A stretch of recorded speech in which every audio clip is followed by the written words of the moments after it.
Започвам да правя един десерт с ябълки. Горе-долу ще изглежда на две нива. Тоест не на две нива, а ще има тип като крем помежду... Варен крем вътре сготвен в самите блатове. Много интересно изглежда. Аз го правя с сметана, понеже сметаната ми става по-гъст крема.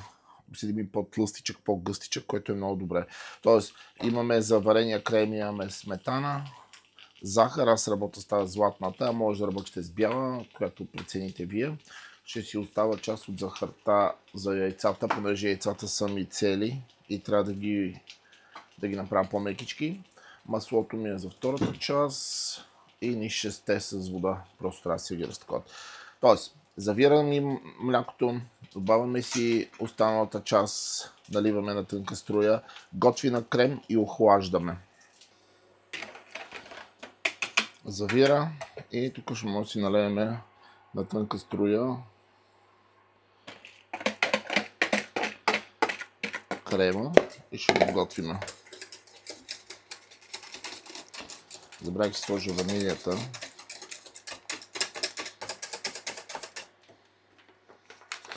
Вече забравих ванилията, ще я сложа сега.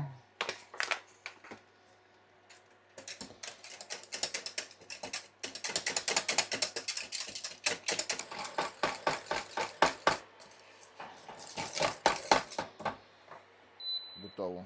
Трябва да се получи гъст крем.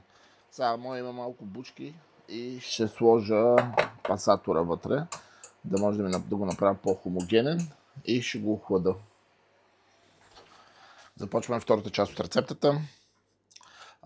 Тук си имам маслото с захарта. Аз предпочитам тъмно кафявата захар, защото има този вкус на московадо, т.е. на меласа и мене ми допада много.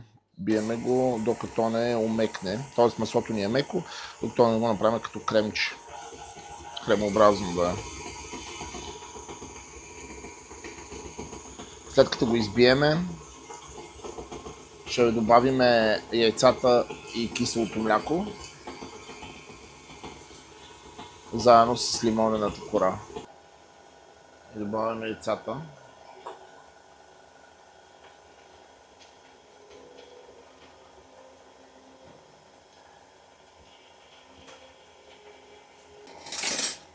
След яйцата киселото мляко.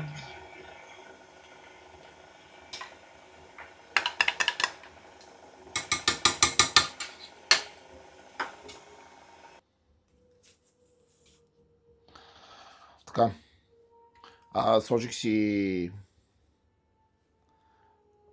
кората от лимон. Добавям си бак пулвера, брашното и ванилията и ще го разбъркам.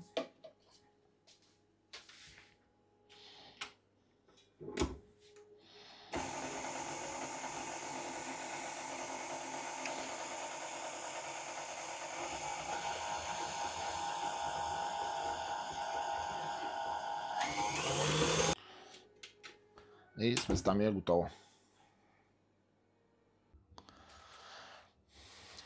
Миксът един е готов, вече ми е охладен и крема, горе-долу ми е охладен.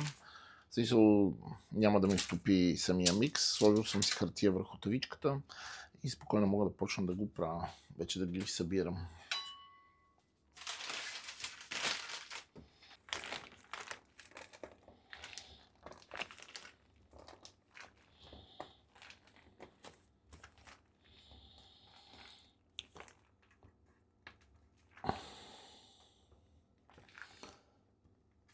Слагам един така страничен ринг, за да може да не ми излиза крема.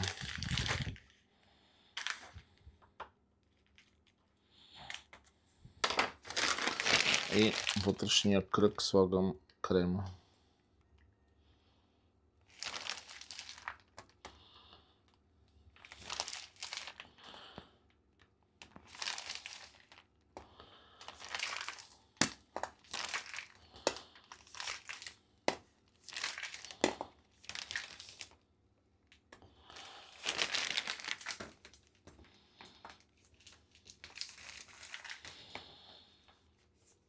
Това ни остава вътре.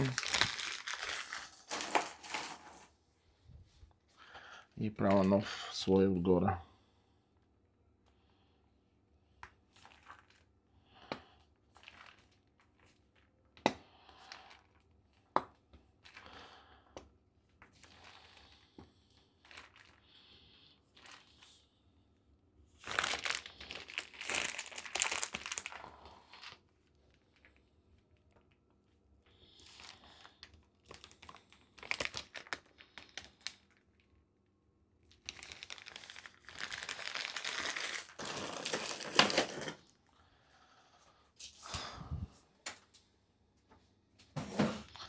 Идва ред на ябълките. Реда ги в... Всъщност, както пожелаете, така ги наредете. Аз горе-долу ги гледам така да ги реда, че за да може да не потъват, а пък да все пак да има някакъв вид. Правим я цялата, поръсвам с захар отгоре и печеме.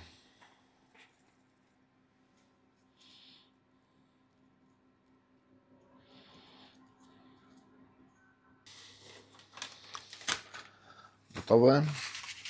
Поръсвам с златна кафява захар.